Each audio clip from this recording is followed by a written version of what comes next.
Macroeconomics represents half of most introductory economics courses. But the word itself wasn't even in the English language until 1945. So what is macroeconomics? A particular way of looking at the economy on a national scale. Not just one market, but all markets.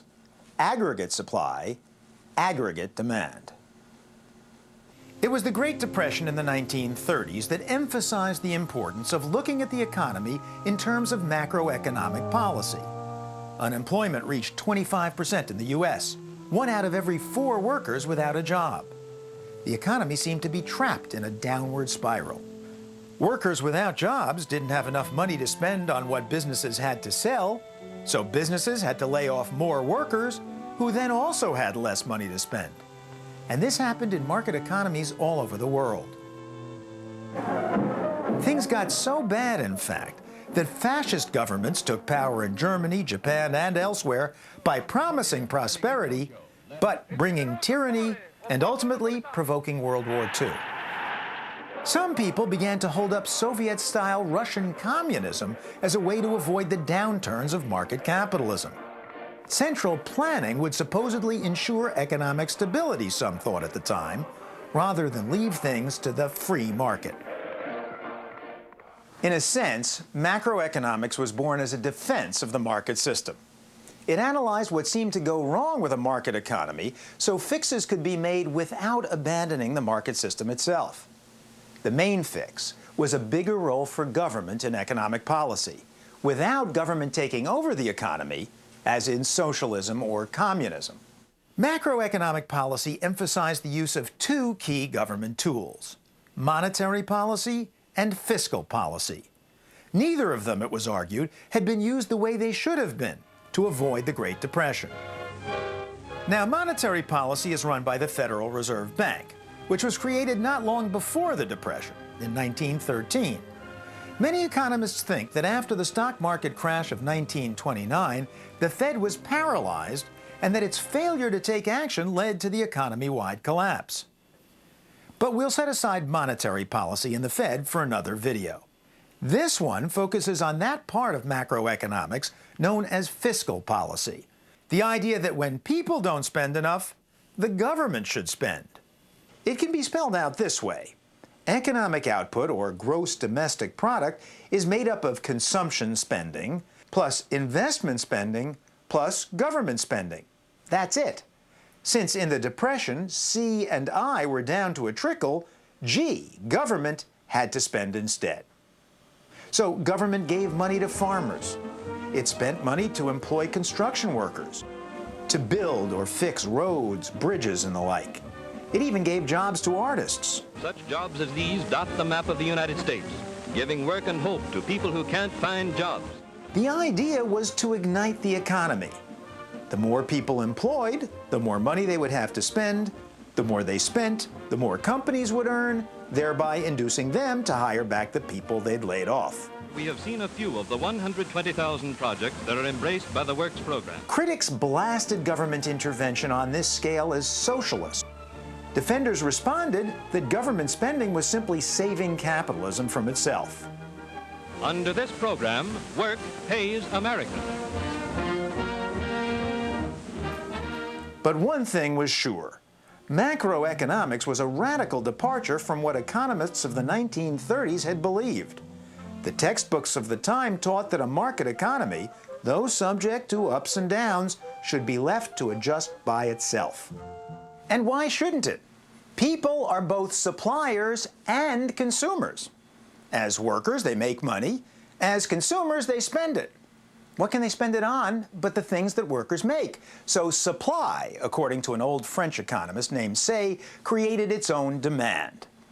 Even producing the wrong products and services would only cause a temporary problem. Imagine that businesses all started making prune sorbet, and they devoted all their resources and workers to making it. And then no one bought it. Sounds dire, says renowned macroeconomist Fred Bergston, but not in theory. Well, if you make the wrong stuff that people don't want to buy, you certainly have a transition problem because people are not going to buy it at that time. If markets were totally flexible, Then the production of the stuff people don't want would decline sharply. The production of the stuff they did want instead would rise sharply, and after a transition period, you'd be back in balance. But what led to macroeconomics was that in the 1930s, the transition period seemed to be taking forever. That's because markets weren't flexible. Both prices and wages, in fact, turned out to be sticky. If all prices and wages adjusted, we wouldn't necessarily have a problem. But typically that's not the case. There's some stickiness in the system. Prices don't always adjust in a flexible manner, so that at times we get imbalances in the economy. Picture supply and demand operating on a national scale for the economy as a whole. Supply in this macroeconomy is everything suppliers provide, all put together or aggregated, the supply of all goods, all food, all services. Demand is the total demand for all of the above, the aggregate demand. The axes of the graph are still price and quantity, but price is now the general level of prices. Think of it as the average price of any good or service, while quantity is the total amount of goods and services produced.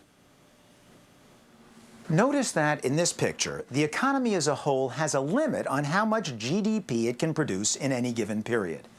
That's why the aggregate supply curve is shooting straight up. All resources are being used as productively as they can be. Every company is operating at full capacity. Everyone in the workforce is employed. Now, when aggregate demand is low, more demand means more GDP, an expanding economy.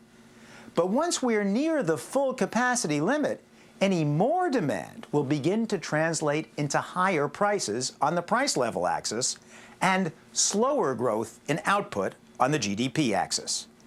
And past full capacity, any more demand translates entirely into higher prices. Inflation. But big deal, you might scoff. All prices rise. Shouldn't that just mean that everyone gets paid more? So everyone should be exactly as well off as before? Well, no, because inflation doesn't affect everyone equally. The problem is that while the prices rise, the income or wages may not rise as fast as the prices, and so in real terms, workers may be worse off than they were before until those wages can catch up, but usually there's a lag. And so in the meantime, they may not be keeping up their real purchasing power and may actually be worse off because of the higher inflation. So if the price level rises rapidly, wages can have a hard time catching up. Because what if your Big Mac costs 50% more every month, and by the end of 5 months it suddenly costs $30 to buy a Big Mac? How do you know that your income from your summer job is going to go up by that much? Robert Gordon is a macroeconomist at Northwestern University. So we put the question to him.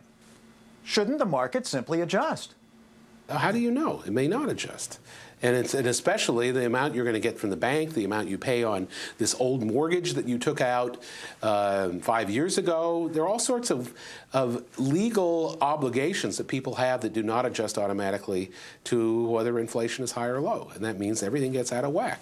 The incentives to save and invest get out of whack. Wages and prices get out of whack. So one last time we return to macroeconomic theory and one of the reasons for a government role. The macroeconomy doesn't adjust as quickly as microeconomic markets tend to. Thus, an economy can, and ours did, get caught in a downward demand shift to the left, which translated into lower and lower output. It took government to get aggregate demand moving in the right direction. One way it did so, with fiscal policy, government spending more, or cutting taxes to induce families and/or businesses to spend more. But fiscal policy is only one government tool. To manage the usual shorter-term ups and downs of the economy, government uses monetary policy. That, however, we will leave for another day, another video.